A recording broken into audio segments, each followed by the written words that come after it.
Mais uma vez, boa tarde a todos. Vamos dar então início a esta sessão do ciclo de webinars Join Health de Primavera. Antes de mais, bem-vindos. Esta é uma organização conjunta do Health Cluster Portugal e do EIT Health, aqui representado pelo Miguel Amador. E desta vez o webinar que vos trazemos é dedicado ao novo regulamento dos dispositivos médicos para diagnóstico in vitro. Este regulamento entra em aplicação já na próxima quinta-feira e traz um conjunto de novas regras para uma melhor vigilância, fiscalização do mercado e da rastreabilidade e proporciona também mais transparência e segurança jurídica aos fabricantes.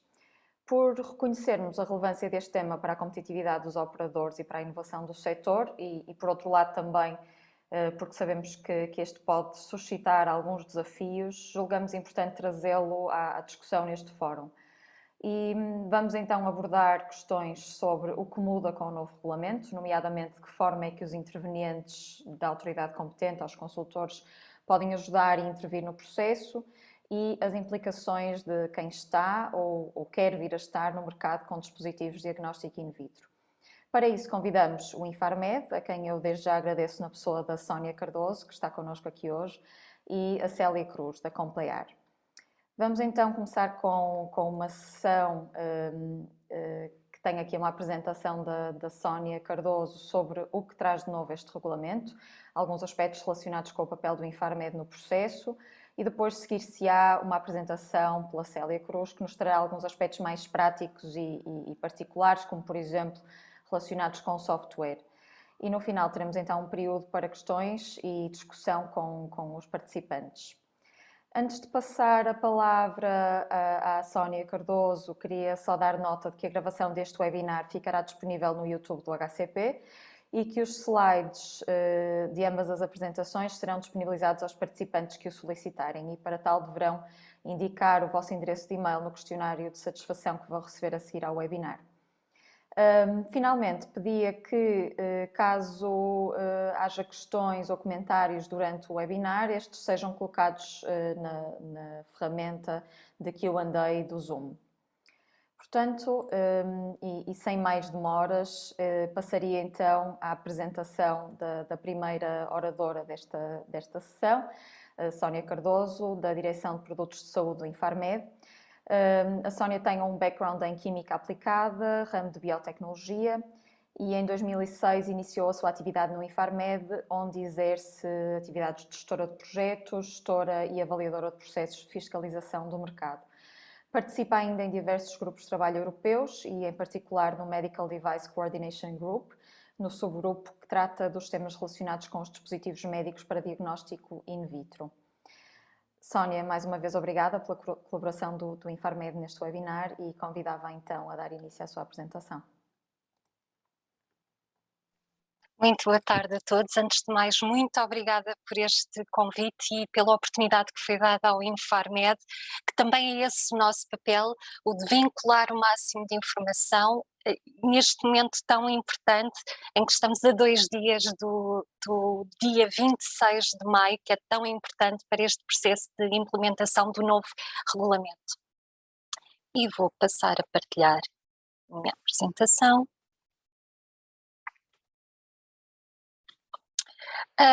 Para estes 45 minutos eu tenho aqui um plano bastante ambicioso, mas queria numa primeira fase fazer um enquadramento regulamentar, passando também pelo qual é o papel do Infarmed em todo este processo, que eu penso que é muito importante e é uma boa oportunidade de fazer essa divulgação. Depois focar num aspecto muito importante neste novo regulamento, porque é realmente uma alteração grande do paradigma no que respeita aos dispositivos de diagnóstico in vitro.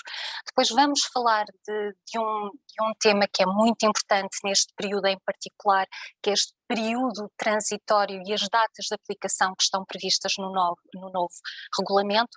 Quais são, de uma forma geral, os requisitos que o regulamento traz, em particular não só para os dispositivos de diagnóstico in vitro que vão ser colocados no mercado ao abrigo completo do novo regulamento, mas também aqueles dispositivos que estavam já a ser colocados no mercado europeu e nacional, e ao que é que exatamente terão de os operadores económicos dar cumprimento durante este período de transição até 2028. Finalmente vamos fazer um breve ponto de situação do UDAMED e também dar-vos alguma informação complementar sobre esta base de dados europeia que vai ser, na verdade, o coração e o cérebro do novo sistema regulamentar. E numa nota final, também dar-vos conta de novos documentos de guidance que foram já publicados e que se encontram em preparação, porque são essenciais para uma adequada implementação por parte de todos os stakeholders do novo quadro regulamentar. Muito importante, para quem não está familiarizado com o Infarmed, o que é o Infarmed e qual é a sua missão? A nossa função primordial, a nossa missão é garantir o acesso dos profissionais de saúde e dos cidadãos a dispositivos médicos seguros, de qualidade e com um adequado desempenho funcional e clínico. E também fazer aqui um pequeno paralelo com os medicamentos. O Infarmed, eu penso que é essencialmente conhecido, se bem que esse papel tem e essa divulgação sofreu uma grande mudança nos últimos anos e se calhar em particular com o Covid, muitas vezes associam o Infarmed como a autoridade do medicamento e tentam fazer o paralelismo entre os dispositivos médicos e os medicamentos e a maneira como chegam ao mercado, que são bastante distintas. Enquanto que nos medicamentos, independentemente deles passarem um processo de avaliação centralizado, um procedimento descentralizado ou um procedimento nacional, para que seja comercializado e colocado no mercado um medicamento, é necessário que exista uma autorização de introdução no mercado que é dada por parte da autoridade reguladora. No caso dos dispositivos médicos, isso não acontece de todo. O que existe sim é uma aposição da marcação CE e a partir do momento em que um dispositivo ostenta essa marcação CE, pode circular livremente no mercado europeu, também nos países da EFTA, estamos a falar de países como a Noruega, o Liechtenstein e também a Turquia, com quem a Europa tem um acordo especial. Para que os dispositivos médicos cheguem ao mercado, quem é responsável por esta marcação CE, por esta declaração de conformidade com as regras europeias, é essencialmente o fabricante. Sendo que em caso de dispositivos médicos que têm uma classe de risco mais elevada, existe uma avaliação adicional que está legalmente prevista por parte de uma entidade terceira, que é um organismo notificado. O procedimento de avaliação a que o dispositivo médico é sujeito para chegar ao mercado vai também ser determinado pela sua classe de risco. Nesta tarde em particular estamos a falar dos dispositivos médicos diagnóstico in vitro, mas também é fácil fazer este paralelismo com um dispositivo médico. Não será o mesmo colocar no mercado um penso rápido ou um copo de colheita de urina que colocar no mercado um pacemaker ou um teste rápido HIV, por exemplo. Existem diferentes requisitos. E o que é que significa esta marcação CE? A marcação CE não é mais do que uma declaração, um atestar por parte das entidades responsáveis, mais uma vez, não a autoridade competente, sempre o fabricante e este co-avaliador, de que o dispositivo está a cumprir aquilo que são os requisitos legais, que tem um desempenho adequado, que é seguro, e esta marcação CE permite também uma lealdade concorrencial, porque quer seja um fabricante português, francês ou espanhol, estará a ser submetido ao mesmo tipo de regras e de exigência, permite que exista competitividade, porque a partir do momento em que tenho a marcação CE posso comercializar o meu dispositivo em toda a Europa, e temos também aqui uma competitividade mesmo do mercado europeu, porque tem uma forma de chegar ao mercado diferenciada, por exemplo, do sistema que existe nos Estados Unidos com a FDA, em que tem um tipo de funcionamento diferente. Quem está familiarizado com a legislação dos dispositivos sabe que é uma legislação que, considerando a grande variedade de dispositivos, de produtos que está a regular, parece ser relativamente simples. Existem requisitos essenciais que compõem o anexo 1 da legislação aplicável, que diz de forma geral como é que o produto, que tipo de requisitos deve dar cumprimento. Atenção que estamos a falar de legislações que controlando uma grande variedade de produtos, não dá soluções. A forma como um fabricante vai demonstrar o cumprimento por parte de um dispositivo para a detecção do SARS-CoV-2, por exemplo, será necessariamente distinto de um dispositivo que se destine à detecção ou à determinação do nível de glicémia. A legislação não dá soluções. Aquilo que faz é estabelecer os critérios que têm de ser cumpridos. A forma como isso é feito está a cargo do fabricante. Existem sim normas harmonizadas, cuja aplicação permite ao fabricante e a todos os stakeholders fazer a presunção da conformidade. É, se eu seguir esta norma, estou a dar cumprimento a estes requisitos legais.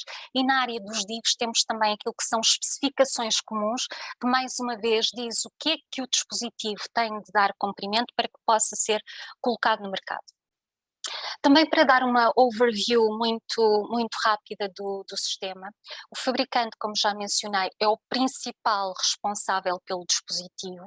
Para os dispositivos de maior classe de risco, temos esta entidade terceira avaliadora, que é um organismo notificado, que sim, e eu sei que por vezes isto provoca alguma estranheza por parte de quem não está por dentro do sistema, é uma entidade terceira que é contratada, escolhida e paga pelo fabricante. O que parece ser um bocadinho estranho, que é como é que uma entidade a qual o fabricante está a pagar é corresponsável pela avaliação do dispositivo e está a dar o ok em termos de desempenho, etc. Este organismo notificado, apesar de ser uma entidade terceira com fins lucrativos, não está sozinha nestas obrigações. Os organismos notificados são designados por parte da Comissão Europeia e para que sejam designados ou propostos à Comissão Europeia para poderem exercer esta atividade, é necessário que a Autoridade de Designação Nacional, que é sempre uma entidade do Estado, dê o seu aval, o seu ok. Nos últimos anos, e considerando que temos uma multiplicidade de países e sendo o objetivo a uniformização máxima, eu quero garantir que um organismo notificado em Portugal seja tão exigente ou tenha os mesmos critérios de funcionamento que um organismo notificado sediado na Holanda ou na Alemanha. Foi criado um processo de joint assessment, que não é mais do que uma coavaliação por parte também de um representante da Comissão Europeia e de representantes de autoridades de designação de outros países, que funcionam para monitorizar e dar a garantia de que os organismos notificados estão a operar da forma que é pretendida. Portanto, temos aqui sempre um papel do Estado, de autoridades que são responsáveis pelo desempenho dos restantes stakeholders no sistema, isto de uma forma muito geral. Mais uma vez, e fazendo o paralelismo entre medicamentos e dispositivo médico, enquanto nos medicamentos temos aqui um papel por parte da autoridade competente, que é de avaliação e autorização, na área dos dispositivos médicos, a autoridade competente, neste caso também o Infarmed em Portugal, tem um papel essencialmente de fiscalizador do mercado. Tem um papel no pré-mercado que está relacionado com a autorização e a recepção de notificações de estudos clínicos e de estudos de desempenho, portanto abrangendo os dispositivos médicos e os dispositivos médicos de diagnóstico in vitro, mas o grosso das operações do Infarmed são realizadas no pós-mercado. E o que é que o Infarmed faz em termos práticos? Podemos fazer a avaliação documental e técnico-científica, o chamado desk review, dos dispositivos médicos que estão colocados no nosso mercado. Temos também uma unidade de vigilância que lida com incidentes de dispositivos médicos. Temos também a componente de inspeção a produtos com a verificação laboratorial que é feita no Infarmed ou pode ser também subcontratada às outras entidades, e a inspeção que é feita também aos operadores económicos. O que é absolutamente essencial para que o Infarmed possa levar a cabo a sua missão? É conhecer o mercado, e isto passa por conhecer os produtos, e é por esse motivo que o Infarmed tem um dos sistemas de registro de dispositivos médicos mais avançados na Europa, e não tenho qualquer hesitação a dizê-lo, e temos também um vasto conhecimento dos operadores económicos que estão a trabalhar em Portugal. Apenas dar uma nota adicional, e até porque há pouco foi mencionado pela Patrícia, qual é o papel do Infarmed, no que é que podemos ajudar em todo este processo, chamar a atenção de que o Infarmed é a autoridade competente, portanto somos o regulador, não nos cabe a nós encontrar soluções, mostrar o caminho aos fabricantes, somos sim o fiscalizador do mercado, dos produtos e das entidades. No entanto, existe um gabinete específico, que é o Gabinete de Aconselhamento Regulamentar e Científico, que está acessível a qualquer stakeholder que necessite de aconselhamento, mais uma vez na área regulamentar ou científica, e no nosso site temos informação detalhada e formulários específicos para que esse mesmo aconselhamento possa ser solicitado ao Infarmed.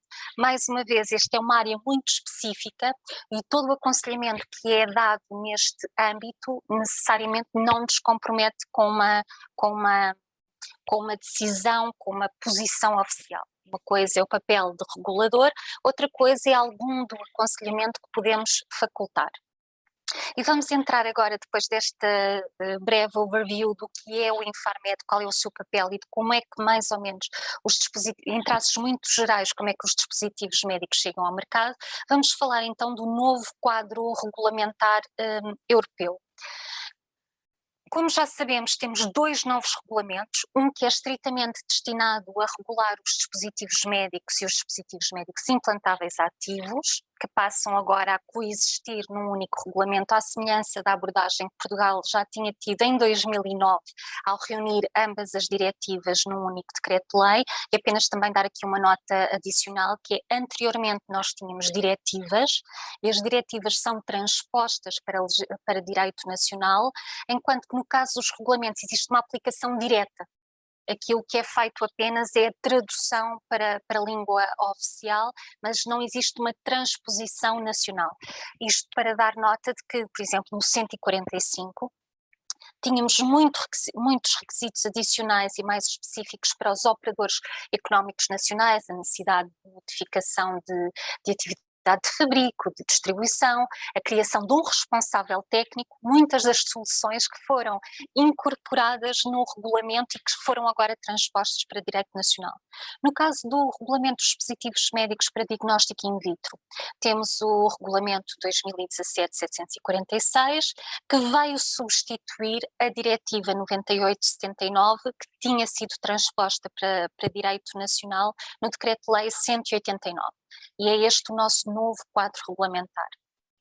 Como foi também já mencionado na Patrícia e nesta altura do campeonato, já é algo de conhecimento geral e que está intrínseco a todos os stakeholders, estes novos regulamentos, que são muito mais extensos e detalhados, que incorporaram no próprio texto legal muitas das orientações que tinham sido incluídas nas guidances, têm um grande reforço de várias áreas. E uma delas, e é fácil de entender porquê, por causa do papel que os organismos notificados têm no sistema, é o âmbito de designação e a forma como é feita a supervisão dos organismos notificados, que é muito detalhada e é bastante exigente. Temos aqui uma classificação do risco na área dos dispositivos médicos de diagnóstico in vitro, é uma mudança completa do anterior modelo. Temos procedimentos de avaliação da conformidade detalhados e exigentes, com a criação até de estruturas adicionais, como por exemplo o painel de peritos e os laboratórios europeus de referência, que vão ter um papel na avaliação de conformidade dos dispositivos de diagnóstico in vitro de maior risco.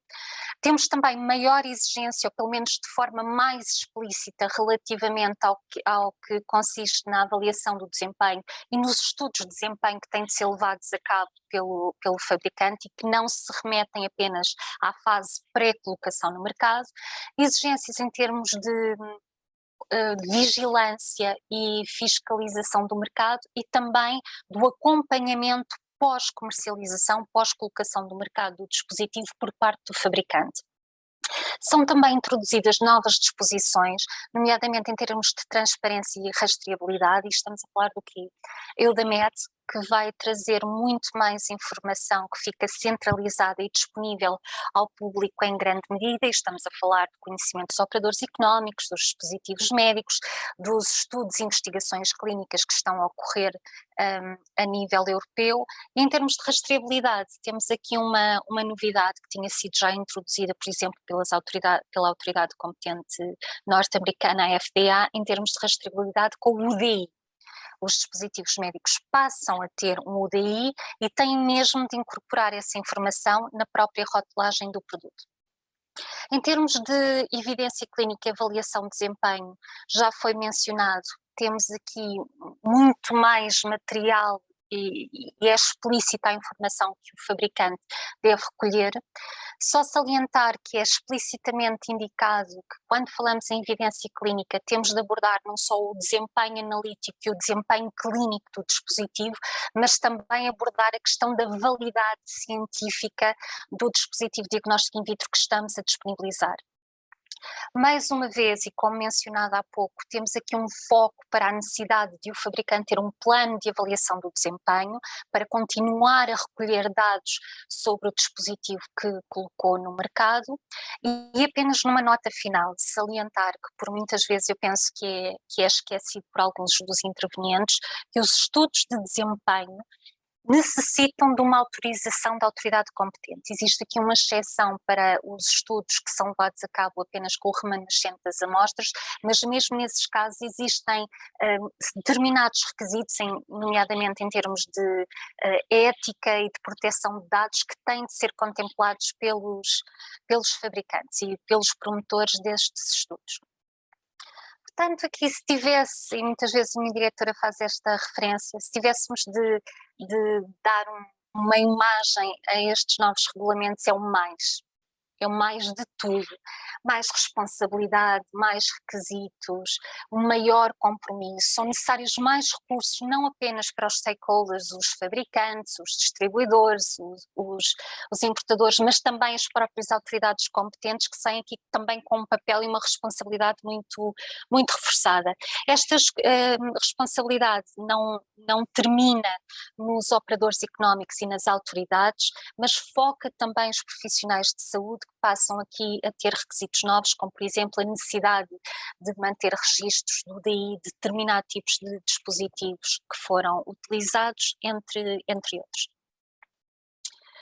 Entrando agora precisamente na nova legislação, o que é que temos de novo? Antes de mais, houve uma melhoria da definição do que é um dispositivo médico diagnóstico in vitro. É explicitamente referenciado que um software pode ser um dispositivo diagnóstico in vitro e felizmente a Célia de seguida vai dar alguma informação também adicional relativamente a este ponto. E um dispositivo médico diagnóstico in vitro pode ser praticamente tudo, desde um reagente a um software que é utilizado para a análise de amostras do corpo humano para determinar um processo, um estado fisiológico ou patológico, determinar se existem anomalias congénitas físicas ou mentais, também uma novidade, explícita menção a receber informação sobre a predisposição para uma condição médica ou doença, destinado obviamente a determinar a segurança e compatibilidade com potenciais receptores, por exemplo um simples teste de tipagem sanguínea, também os testes destinados a prever a resposta ou reação a um tratamento, chamados companions, estão agora abrangidos pela definição de dispositivo médico diagnóstico in vitro, e também os recipientes de amostras, como por exemplo o copo de urina que mencionei há pouco, são considerados e tratados e têm de dar cumprimento ao que está disposto no regulamento dos dispositivos para diagnóstico in vitro. Foi também melhorada e tornada mais abrangente e mais explícita a definição do que é um acessório de um dispositivo médico diagnóstico in vitro, e será um produto, um artigo que, não sendo ele próprio um DIV, estará destinado pelo seu fabricante a ser utilizado em conjunto com um ou vários dispositivos médicos específicos para especificamente permitir a sua utilização de acordo com a finalidade ou finalidades previstas pelo fabricante original ou para assistir específica e diretamente a funcionalidade médica. Também os acessórios têm de dar cumprimento a todos os requisitos que são aplicáveis aos dispositivos médicos de diagnóstico in vitro. Então, em que medida é que o âmbito de aplicação aumentou, cresceu, que produtos adicionais é que estamos claramente a regular? Estamos a falar de testes genéticos, dos companion, que servem para prever a resposta a tratamento ou reações e são utilizados conjuntamente com medicamentos. Lá está, temos aqui a clarificação de que software médico pode ser regulado pela legislação dos DIVs e um ponto muito importante relativo aos in-house. Os in-house, no âmbito da diretiva, estavam excluídos do cumprimento dos requisitos, agora é claramente indicado que os dispositivos que sejam fabricados e utilizados a nível de uma só instituição de saúde, estamos a falar de um hospital, de um laboratório hospitalar que desenvolveu uma determinada técnica para fornecer resultados aos seus pacientes, terá de cumprir alguns dos requisitos que estão listados no anexo 1 da legislação, que são relativos à segurança e ao desempenho do dispositivo médico diagnóstico in vitro. Muito importante, que é um in-house. O in-house não é uma qualquer entidade que se lembrou de estar a disponibilizar um serviço, estamos a falar de uma instituição de saúde que montou a sua própria técnica num determinado âmbito e está a fornecer resultados aos seus pacientes. Mais uma vez, e muito importante salientar, quando falamos in-house, estamos a falar de uma necessidade que existe para um determinado grupo de doentes que não tem resposta no mercado. Não é suposto desenvolver um in-house apenas por razões económicas ou interesses financeiros. Estamos a falar de uma necessidade que tem de ser suprimida e isso também é obviado com a nova legislação. Aqui não vos quero maçar, até porque o tempo não é muito. Tem um sumário de aquilo que será requerido às entidades que disponibilizam estes testes in-house. Uma grande foco na necessidade de cumprir requisitos em termos de segurança e desempenho. Outro ponto muito importante, até porque há pouco falei do facto dos in-house não ser algo que eu decidi desenvolver por minha conta e risco e que estou a disponibilizar, por exemplo, na internet, está agora também claramente mencionado no artigo 6 do regulamento que em termos de vendas à distância, os dispositivos, mesmo que não sejam colocados no mercado, se forem utilizados num contexto de uma atividade comercial, a troco de pagamento, ou mesmo que seja a título gratuito, com vista a fornecer um diagnóstico, para que eu forneça esse serviço tenho de utilizar dispositivos médicos que deem cumprimento ao regulamento. Isto significa a utilização em pacientes europeus de dispositivos médicos que ostentem marcação CE para fazer o tal diagnóstico. O que é que não está e continua a não estar abrangido pelo regulamento e neste caso o âmbito é exatamente igual para o regulamento e para a diretiva. Produtos de uso laboratorial de caráter geral, estamos a falar de Erlenmeyers, Gobelets, lâminas, etc., que não tenham uma qualquer especificidade não são abrangidos pela legislação dos dispositivos de diagnóstico in vitro. Os RUO também não são abrangidos e, atenção, os RUO não devem ser utilizados para fornecerem informações de diagnóstico a um paciente. Tudo o que seja invasivo ou entre em contacto direto com o corpo humano não está abrangido por esta legislação. Porquê? Porque, na verdade, se tratam de dispositivos médicos de diagnóstico in vitro e são, sim, peço desculpa pela gralha, regulados pelo Regulamento 2017-745, que é o regulamento aplicável aos dispositivos médicos. Materiais de referência certificados internacionalmente, os materiais que são utilizados nos programas de avaliação externa de qualidade, testes com finalidades legais ou forenses, como por exemplo testes de paternidade, estão completamente fora do âmbito de aplicação do regulamento. E vamos entrar agora noutro tópico que tem um grande impacto nesta nova realidade, que é a forma como vão ser classificados os dispositivos médicos de diagnóstico in vitro. Para quem está familiarizado com a área, até agora nós tínhamos listas positivas.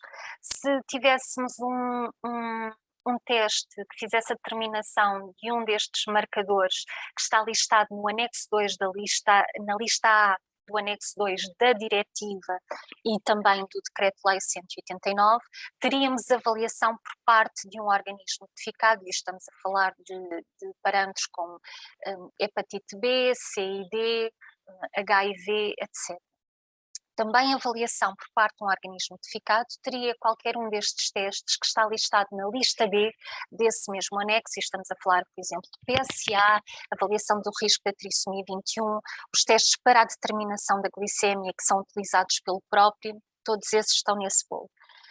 Também avaliados por parte de organismos notificados, temos os testes destinados ao autodiagnóstico, que são usados pelo leigo, e todos os outros, aos quais nós chamávamos mesmo outros, é uma classe que não é avaliada por parte de um organismo notificado, seria o restante grupo e que tem uma dimensão considerável.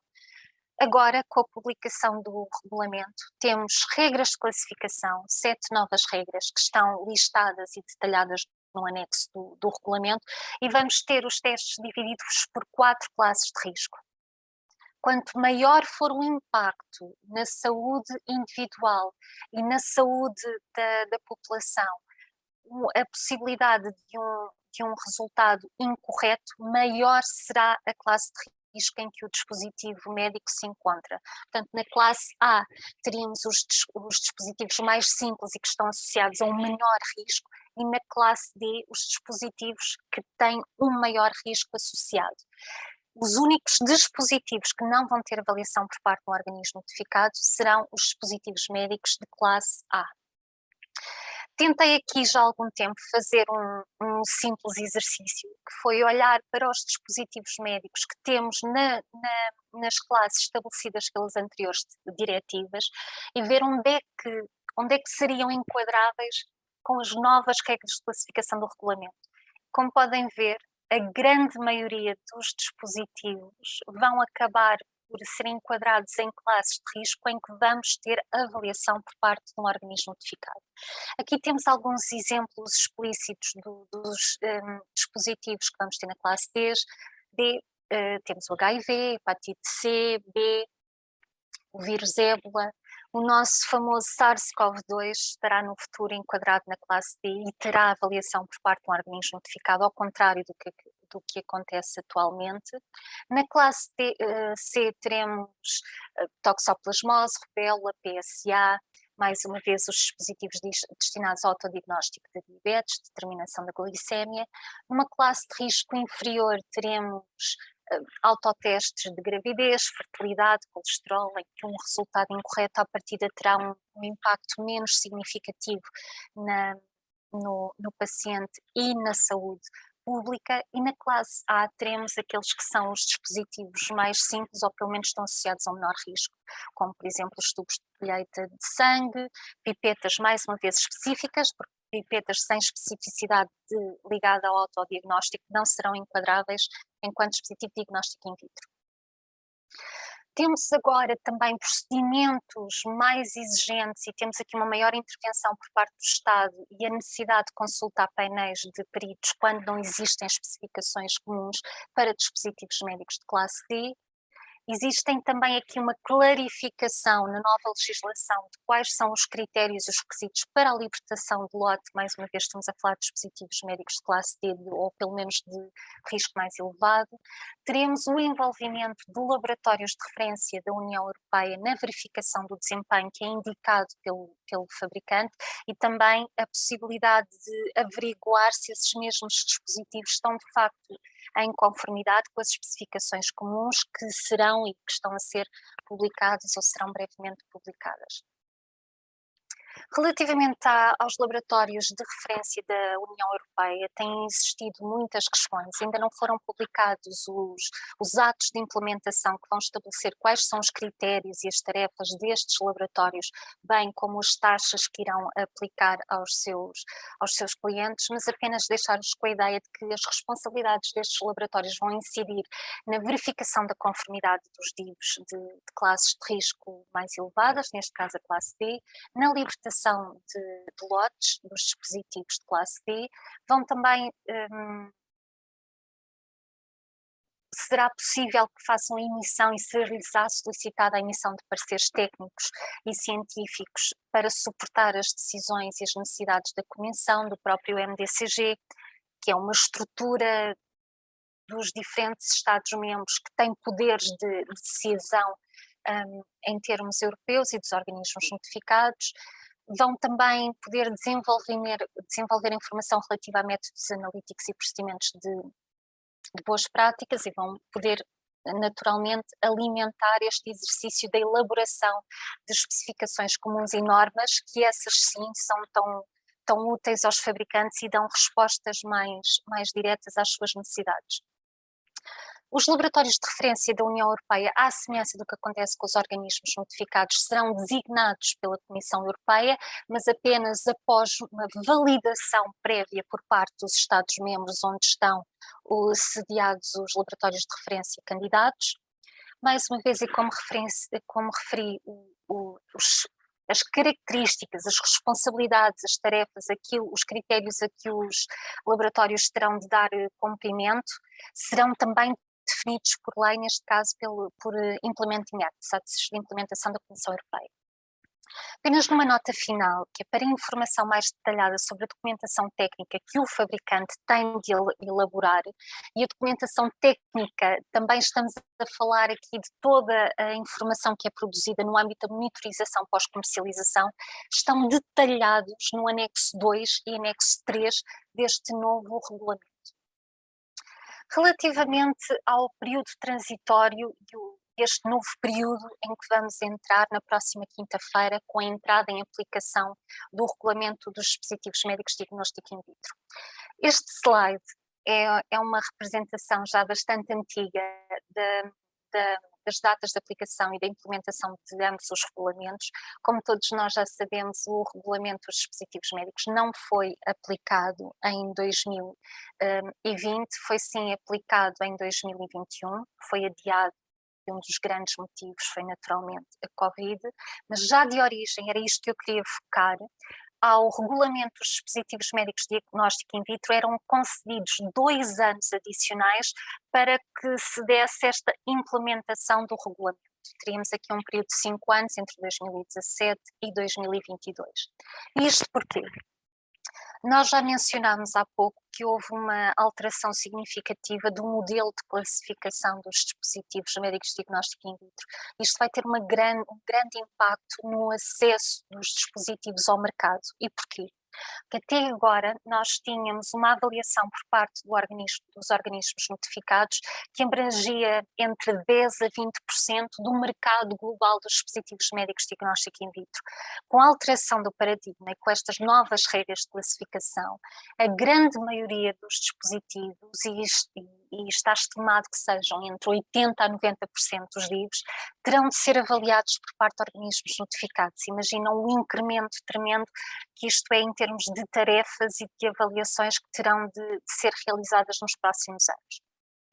Apenas para terem uma ideia, ao abrigo da diretiva, nós tínhamos, agora em maio último, designados 19 organismos notificados, mais alguns, penso que 2 ou 3, se eu não estou em erro, do Reino Unido, que entretanto, por motivos de Brexit, deixaram de exercer a sua atividade, e neste momento, designados no âmbito do regulamento, porque é necessário que esses organismos notificados sejam redesignados para poderem levar a cabo as avaliações dos DIVs ao abrigo do regulamento, temos neste momento 7. Se eu não estou em erro, são 3 alemães, 2 holandeses, temos também um organismo notificado sediado na Eslováquia e na França. Portanto, dá para fazer a matemática e ver a disparidade que vamos ter e temos de momento relativamente ao número de organismos notificados disponíveis e ao número de dispositivos que terão de ser avaliados por estes organismos notificados. Com o Covid, o que aconteceu é que começou a ser notório, principalmente no último ano, que o impacto da Covid tinha sido muito grande para todos os stakeholders, não apenas para as autoridades competentes, mas para os fabricantes, para os organismos notificados, para o cidadão, e naturalmente isto iria refletir-se no nível de preparação que teríamos em maio de 2022. Então a solução, com um adicional, é que com estas datas previstas, todos os certificados que tinham sido emitidos, quer ao abrigo do regulamento quer ao abrigo da diretiva dos dispositivos médicos, quer ao abrigo da diretiva dos dispositivos médicos de diagnóstico in vitro, iriam cessar exatamente na mesma data, em 26 de maio de 2024.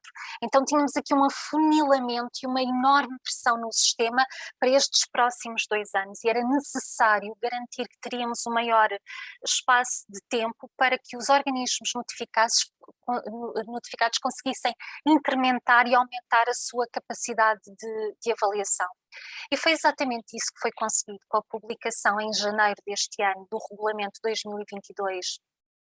2022-112, realmente uma emergência, em que o que se veio adiar não foi a data de aplicação do regulamento dos DIVs, que se mantém, será a próxima quinta-feira, mas foi concedido um maior tempo para que os dispositivos médicos que ainda não haviam sido submetidos à avaliação de um organismo notificado, mesmo no âmbito da diretiva, pudessem dispor aqui de um maior prazo em que pudesse correr essa colocação no mercado e não houvesse um cessar e uma indisponibilização de dispositivos médicos de diagnóstico in vitro no mercado europeu.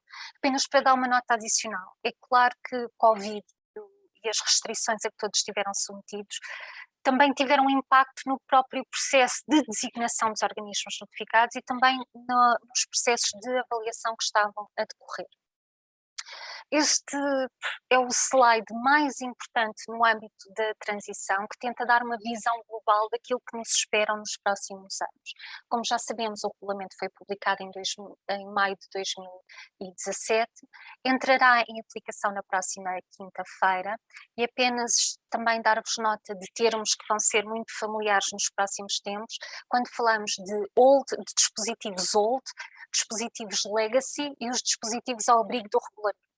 Falamos de dispositivos old, os velhos, passo a expressão, para todos os dispositivos que foram colocados antes de maio de 2022 no mercado ao abrigo da diretiva.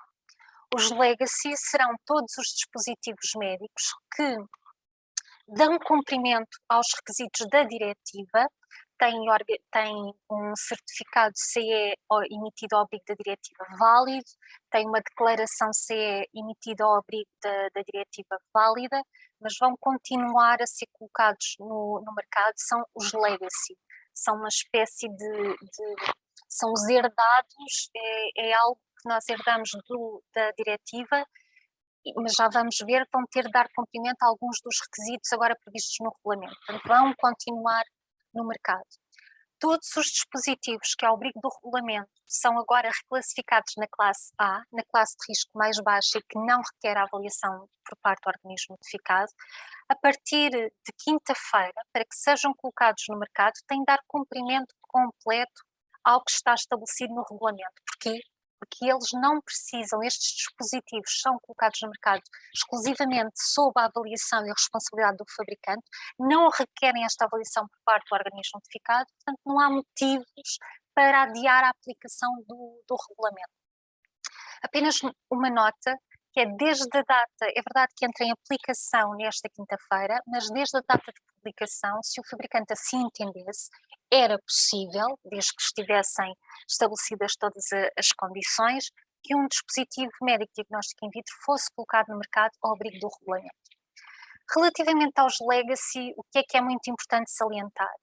Todos os dispositivos que, à data de hoje, tinham um certificado CE de conformidade válido, terão de cessar a sua colocação no mercado em maio de 2025. A partir desta data, é necessário que, para que sejam colocados no mercado, deem cumprimento completo ao regulamento dos dispositivos médicos.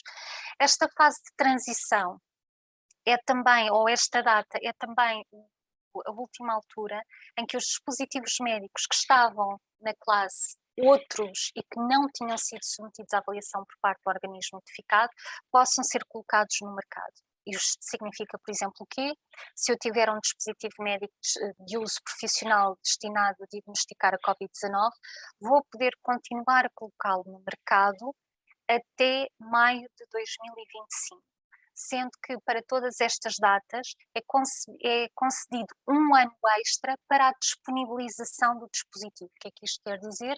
Eu, enquanto fabricante ou importador, só posso colocar no mercado até esta data, depois o distribuidor terá um ano adicional para fazer o escoamento do stock.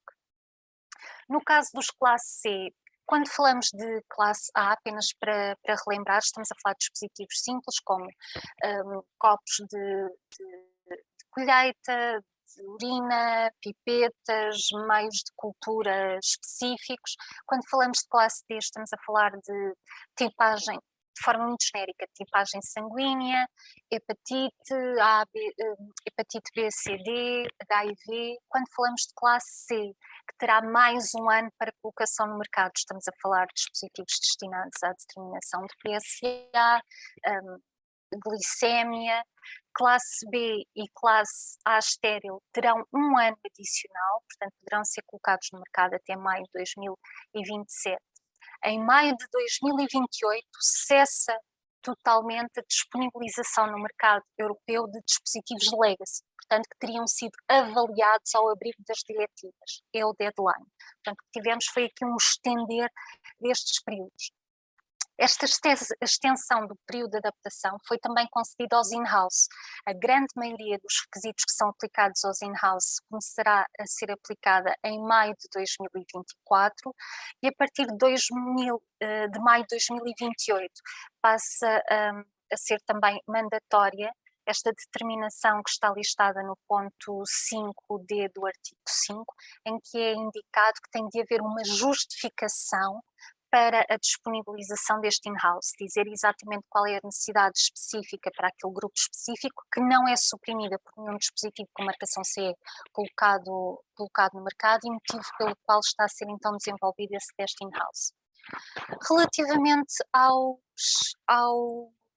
dispositivos legacy, que foram avaliados ao abrigo da diretiva, eu disse que eles podem continuar a ser colocados no mercado com aquelas deadlines e não vos menti, mas existem condições para que essa disponibilização possa continuar. Tem de, obviamente, continuar a dar cumprimento ao que está disposto na diretiva, tem de ter a documentação de conformidade válida, não pode haver nenhuma alteração importante ou significativa da concepção do produto, nem da sua finalidade prevista. Não é muito fácil determinar o que é que isto quer dizer do ponto de vista regulamentar. A boa notícia é que existe um documento de guidance específico para este tema, que tem uma série de fluxogramas que auxiliam o fabricante a determinar se aquela alteração a que está a ser submetido o seu dispositivo se implica ou não, se é algo importante. E porquê que isto é também muito relevante?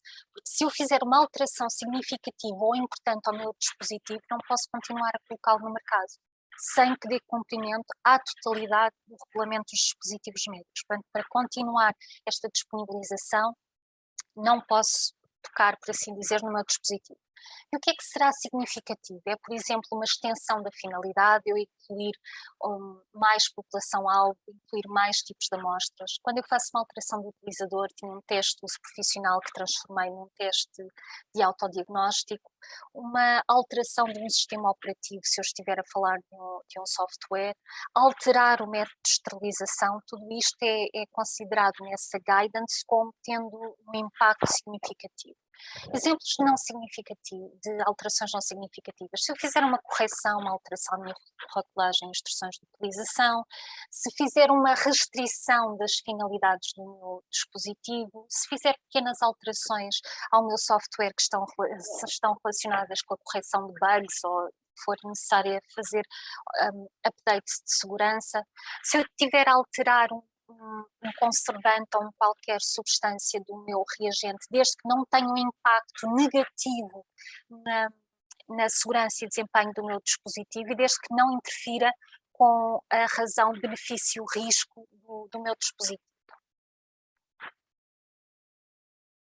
Estes dispositivos legacy podem continuar a ser colocados no mercado, mas é importante reter isto. Os fabricantes vão ter de dar cumprimento aos requisitos constantes do regulamento em determinadas áreas. E que áreas são essas? No âmbito da monitorização pós-comercialização, fiscalização do mercado, vigilância, registro do operador económico e do dispositivo, o fabricante vai ter, e as entidades associadas vão ter de dar cumprimento ao que está estipulado no regulamento. Outra nota importante, para os dispositivos que já eram avaliados por organismos notificados, e estamos a falar dos tais dispositivos da lista A e lista B do anexo 2 e de autodiagnóstico, o organismo notificado que emitiu os certificados vai ser responsável por continuar a acompanhar estas obrigações do fabricante, porque na verdade o produto continua a ser colocado no mercado. E porquê? Porque tem o tal documento que comprova que o dispositivo dava cumprimento às obrigações dispostas na diretiva. E vou tentar, penso que já excedi o meu tempo, e agora de forma também muito breve, e toda esta informação ser-vos acedida, o que é implicável em termos concretos no âmbito da monitorização pós-comercialização e vigilância. O fabricante tem de estabelecer e manter um sistema de monitorização pós-comercialização baseado num plano, a tal ideia de que eu não posso abandonar o meu dispositivo de diagnóstico in vitro, tenho que continuar a recolher informação sobre o seu desempenho e dados científicos que estejam disponíveis, tenho a obrigação de proceder à comunicação de incidentes graves e de ações corretivas de segurança e também fazer a sua análise. Claro que os prazos para estas notificações são também eles determinados pela classe de risco do dispositivo. Tem de elaborar o relatório de tendências, tem de elaborar o relatório de monitorização pós-comercialização, e este é o documento mínimo para todos os legacy. Se um fabricante de um futuro dispositivo médico diagnóstico in vitro de classe C ou D voluntariamente elaborar o relatório periódico de segurança, fica isento desta obrigatoriedade. Claro que se continuam também a aplicar os artigos de fiscalização do mercado. O que é que não é aplicável? Aquilo que naturalmente está relacionado com obrigações pré-colocação no mercado, como por exemplo a atribuição do DI, que não se aplica nem a dispositivos old nem legacy, e a elaboração do relatório de segurança e desempenho, que é um novo documento que será obrigatório a sua elaboração para os dispositivos médicos classe C e D, e que será mais tarde disponibilizado também no EUDAMED para a consulta de todos os interessados. Relativamente aos requisitos aplicáveis aos operadores económicos em termos de obrigações gerais, estas estão listadas nestes artigos do regulamento. O artigo 10 lista as obrigações dos fabricantes, o artigo 11 dos mandatários. Para os importadores temos a informação listada no artigo 13 e no artigo 14. Aqui o que é que eu queria salientar? Uma grande responsabilidade de todos os stakeholders é que apenas distribuam dispositivos médicos conformes. Os importadores e os distribuidores têm particular obrigação de informar o fabricante sobre reclamações, incidentes, se um dispositivo não estiver conforme, têm de informar não só o fabricante como também a autoridade competente sobre dispositivos com risco grave ou falsificados, têm de cooperar com as ações corretivas necessárias e têm de facultar informação, documentação, acesso ao próprio dispositivo ou amostras às autoridades competentes. Os fabricantes são os responsáveis máximos pelo produto. É claro que têm de manter as suas obrigações em termos de monitorização e acompanhamento do dispositivo, implementar as ações corretivas necessárias e cooperar com a autoridade competente. Os mandatários, sendo esta figura que representa a nível europeu o fabricante, têm a obrigação de cooperação não só com o fabricante, como naturalmente com a autoridade competente. Em termos de registro de operadores económicos, o artigo 28 lista quais são as obrigações e em que termos. O artigo 26 presta informação sobre o registro de dispositivos de diagnóstico in vitro, registro esse que estava previsto que fosse feito na EUDAMED, mas que não estando a EUDAMED disponível, a nível nacional será feito junto do Infarmed através do SIDM. Apenas uma nota adicional, a EUDAMED pensa-se que ficará operacional no início de 2023, mas depois existirá um período de 24 meses para que as entidades procedam às suas obrigações de registro. Em termos de UDI, fica apenas esta informação para vosso registro, que é a partir do momento em que um dispositivo ao abrigo do regulamento é colocado no mercado, tem de ter UDI, que é assim de aplicação gradual, é a necessidade de ter essa mesma informação na rotulagem do dispositivo médico.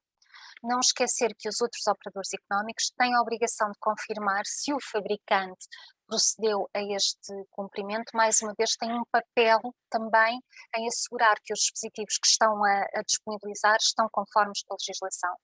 Em termos de estudo de desempenho, esperem novidades nossas nos próximos tempos, com informação complementar no nosso site. O diploma que vai assegurar a execução em território nacional destes requisitos relativos aos estudos de desempenho está em processo legislativo e, mais uma vez, tal como acontece nos registros, até que exista uma EUDAMED, o procedimento para fazer a notificação será junto e nos termos que a autoridade competente nacional determinar. Para os old, aqueles que deixam de ser colocados no mercado a partir de quinta-feira, os fabricantes continuam a ter dado cumprimento às suas obrigações em termos de notificação de incidentes e de ações corretivas de segurança, porque o produto deixa de ser colocado no mercado, mas continua a uso, continua a existir e não pode ser abandonado. Relativamente à EUDAMED, se quiserem informação complementar sobre a EUDAMED, existe muita informação, não só no nosso site, como também no site europeu. Mais uma vez, dar-vos nota de que, de acordo com as últimas previsões da Comissão Europeia, a EUDAMED será finalizada ainda este ano, existiria no princípio do próximo ano o processo de auditoria e com a publicação do aviso de que a EUDAMED está operacional no Jornal Oficial da União Europeia, passado o tal período de 6 meses mais 18 meses, teremos o registro obrigatório. Esta é apenas uma lista e este documento de guidance será disponibilizado em breve, que diz exatamente aos diferentes operadores económicos como é que vão dar cumprimento às suas obrigações, que seria expectável que lhes fosse dado cumprimento através da utilização da EUDAMED, na ausência de uma EUDAMED. Mais uma vez, referenciar que temos sistemas nacionais para todas estas obrigações, sendo que destaco a submissão dos incidentes e dos avisos de segurança através do e-mail de contacto da nossa unidade de vigilância. Mais uma vez, e para quem tenha acompanhado o processo, a EUDAMED não está completamente operacional, mas foram sim já disponibilizados módulos e a sua utilização é de cariz voluntário. Portanto, quem quiser já pode fazer o registro do seu operador económico, bem como o registro de dispositivos médicos que são colocados no mercado ao abrigo do regulamento e dos tais legacy, que continuam a ser colocados, mas cuja avaliação foi feita no âmbito das diretivas. Documentos de guidance, só dar-vos notícia que penso que foi hoje mesmo publicada guidance sobre os tais resumos de segurança e desempenho que os fabricantes de dispositivos médicos de classe C e D têm de preparar e que ficarão disponíveis no EUDAMED quando estiver funcional, sendo que já é requisito que os fabricantes disponibilizem estes resumos a pedido e também podem usar o EUDAMED para os disponibilizar também de forma voluntária. Muito importante e dispõe muita da informação que eu mencionei, é a guidance que diz quais são os requisitos que os dispositivos de legacy e os old têm de dar cumprimento. Estão em preparação muitos documentos e que são relevantes. Isto foi apenas para vos dar um overview da próxima documentação que é esperada, sendo que o SSP, este modelo que eu mencionei de relatório de segurança e desempenho, foi elaborado por uma task force que era liderada por Portugal e foi hoje mesmo publicado, assim como tal guidance sobre a aplicação dos requisitos, e eu espero que em breve seja também disponibilizada esta guidance de EUDAMED, que é importante para os operadores económicos. Fazer uma chamada de atenção, que no site da Comissão temos informação destinada especificamente aos DIDs, mas existe muita outra guidance que abrange também assuntos de interesse para o regulamento dos dispositivos médicos de diagnóstico in vitro. Informação que foi publicada e desenvolvida nestes últimos anos relativamente ao Covid-19 e à colocação no mercado de dispositivos com esta finalidade, e apenas deixar-vos com documentos de referência para aprofundarem questões que abordamos esta tarde. Muito obrigada, eu peço desculpas, cedi o meu tempo pelo menos em 15 minutos, o que é gravíssimo, mas a temática era bastante extensa, espero que pelo menos tenha sido clara e estamos abertos e disponíveis para as questões que quiserem colocar. Muito obrigada mais uma vez. Obrigado, Sónia. Obrigado, Sónia. É sempre muito difícil, lá está. Isto é todo um mundo, isto são muitos anos, não é? Isto começou um processo nem foi em 2017, em 2017 acabou o processo de regulamentação, por isso são muitos anos aqui resumidos na apresentação.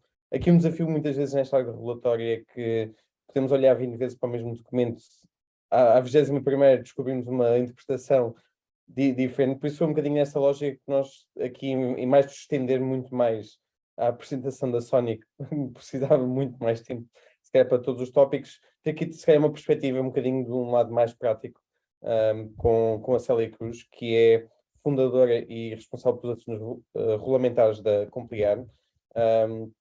É membro de várias associações profissionais de assuntos regulatórios, nomeadamente a TOPCA, da qual é responsável pelo grupo na área de software com dispositivo médico, que é no fundo a área em que acaba de trabalhar mais na sua atividade. É formada em Engenharia Bioquímica e Biologia pela Universidade do Minho e Bioengenharia pela Universidade do Porto. Por isso, eu passo rapidamente a palavra à Célia. Deixo aqui a nota que qualquer questão que tenham, coloquem nas perguntas e respostas. No final, vamos tentar, se calhar, percorrer algumas das questões que seja possível responder neste contexto, porque certamente há muitas. Por isso, Célia.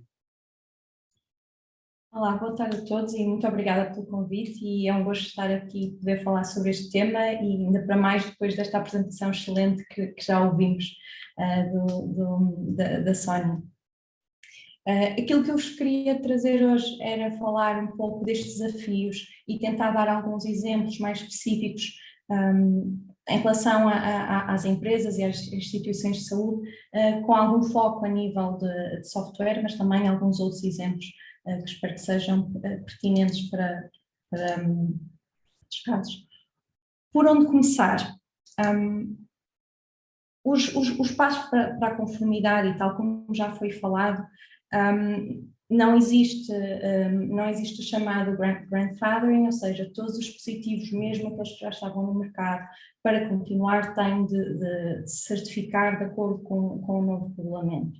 E, portanto, todos eles, mesmo já tendo passado por isto, vão ter de passar novamente pelos diferentes passos de conformidade, em que começa por primeiro definir a finalidade prevista, é importante definir a finalidade prevista e com isso a classificação do dispositivo, ter um sistema de qualidade implementado, aqui normalmente de acordo com as normas harmonizadas, é aquilo que se espera para ter uma presunção de conformidade, em que aqui normalmente a norma do sistema de qualidade é ISO 13485, ter uma documentação técnica que já foi brevemente abordada e que irei tentar dar alguns pequenos pontos sobre esse assunto, declaração de conformidade, quando necessária uma auditoria por parte do organismo notificado, que já foi falado que era um organismo notificado, estas entidades independentes e terceiras que vão avaliar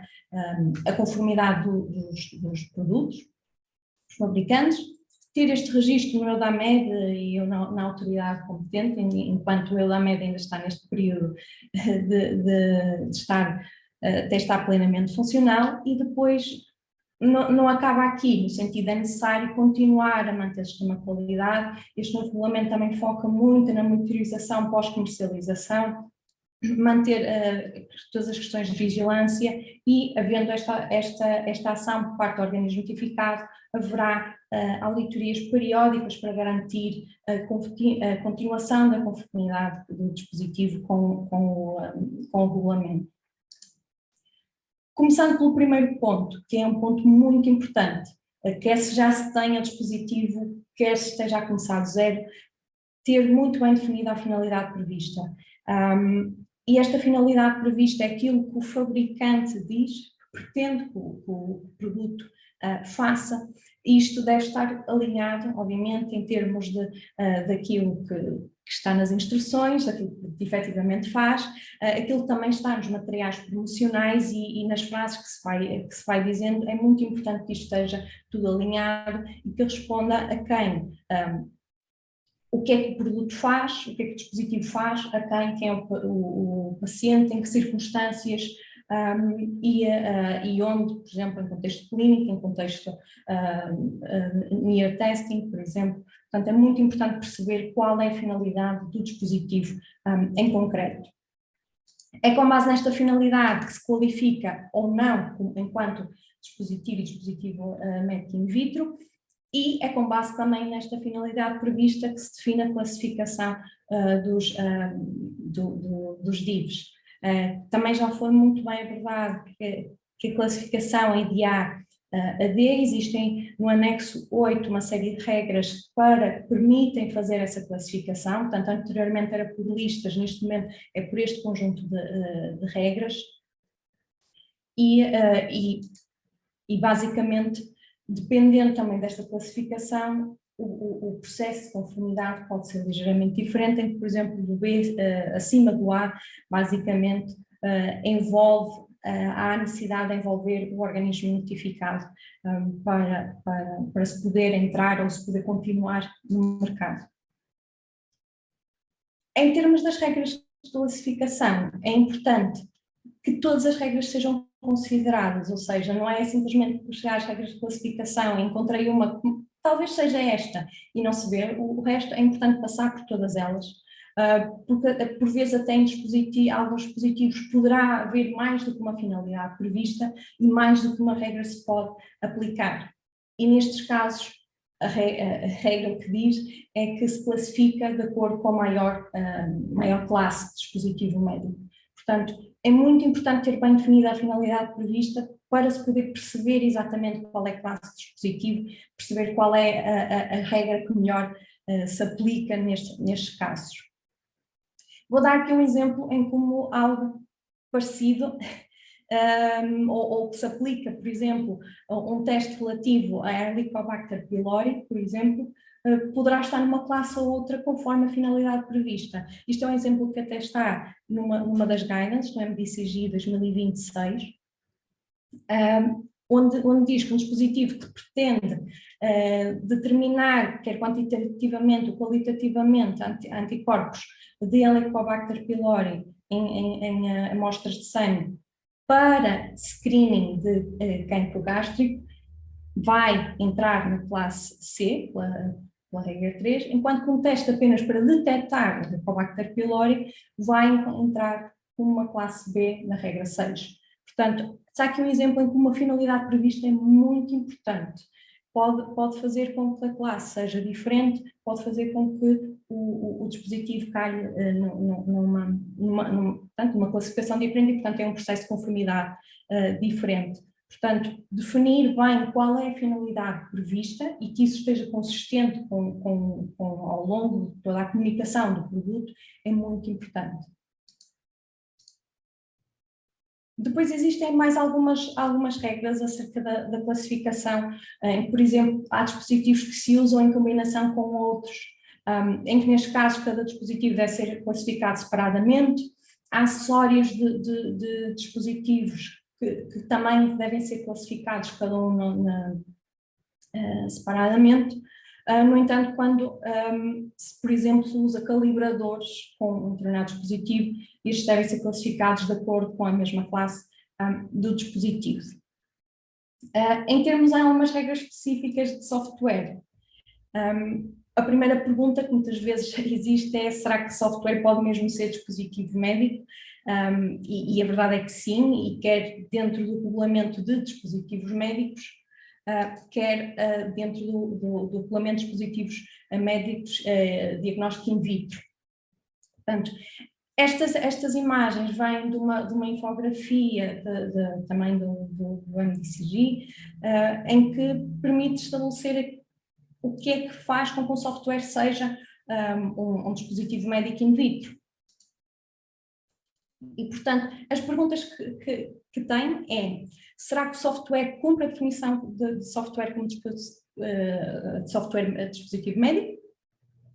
Que é uma definição que se pode encontrar no regulamento e nas guidances, mais especificamente.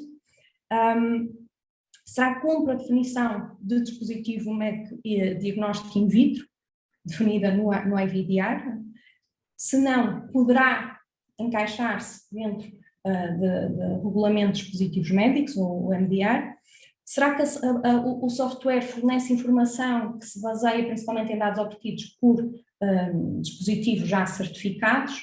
e é essa a principal fonte, é aquilo que guia principalmente os dados do algoritmo, do software.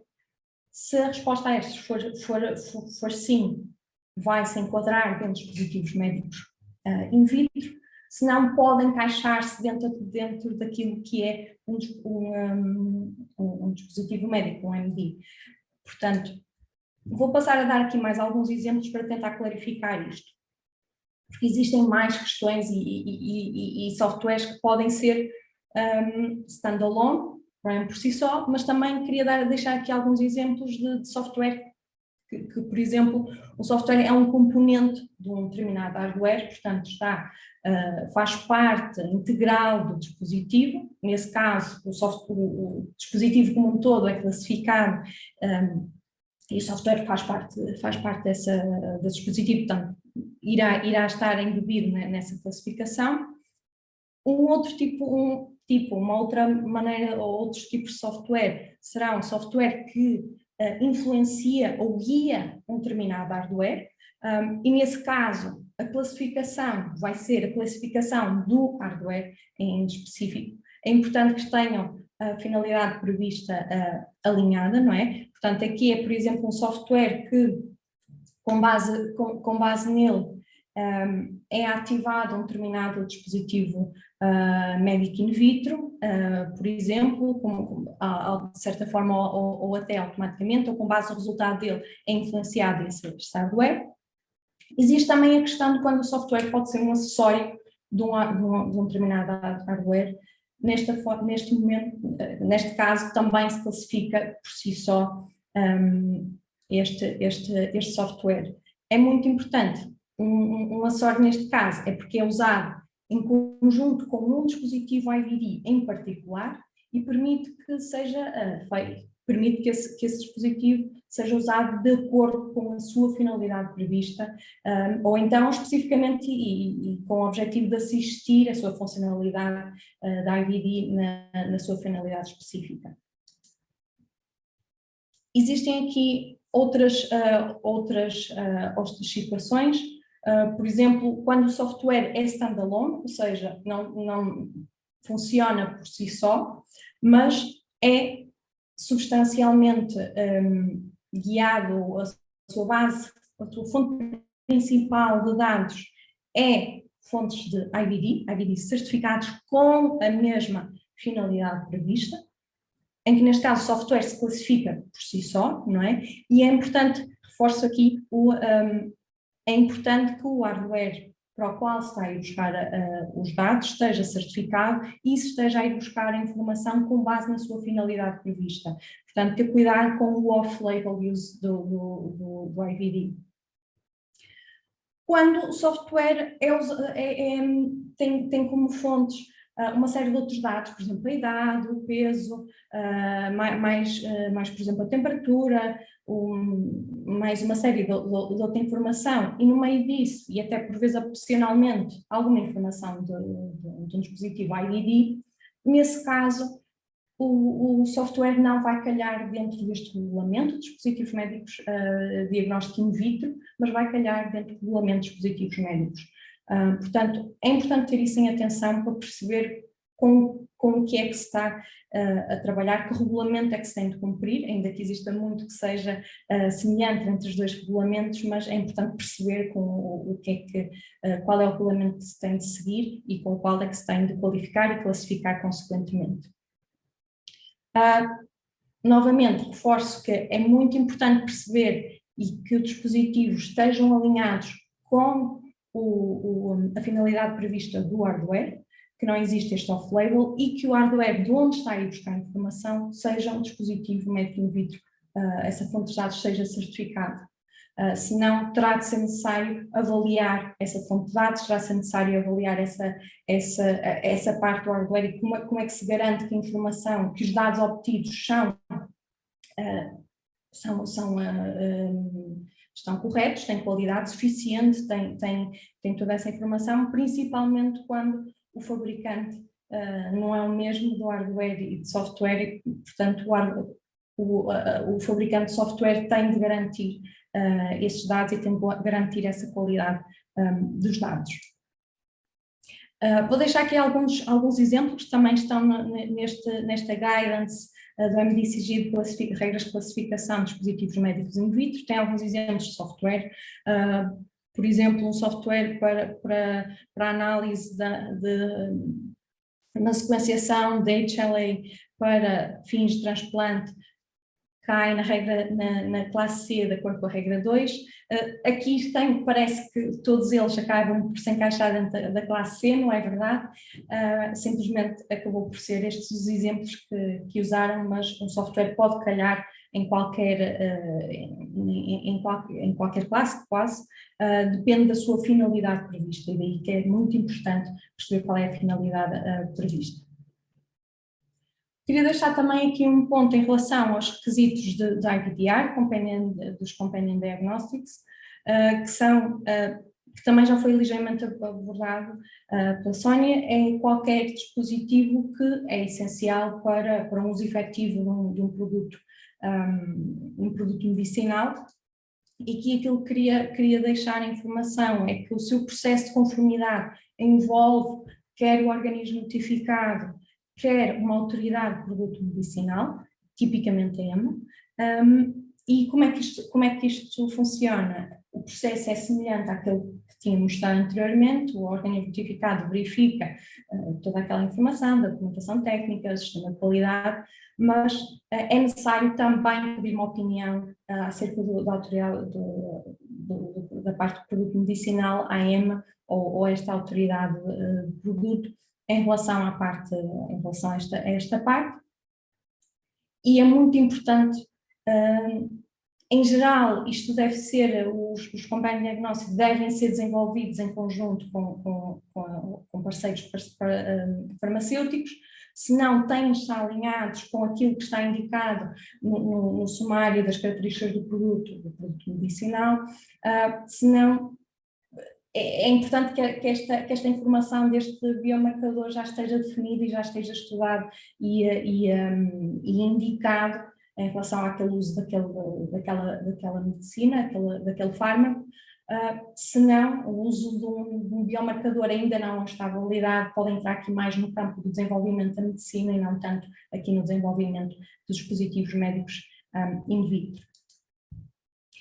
Deixar aqui apenas um exemplo também, os dispositivos, os Companion Diagnostic, em que calham, de acordo com a regra 3F, calham na classe C, e portanto é esta a sua classificação, ainda que obviamente é preciso perceber se são efetivamente Companion Diagnostics e qual é a sua finalidade prevista. Bom, como tínhamos falado, é este normalmente o processo normal.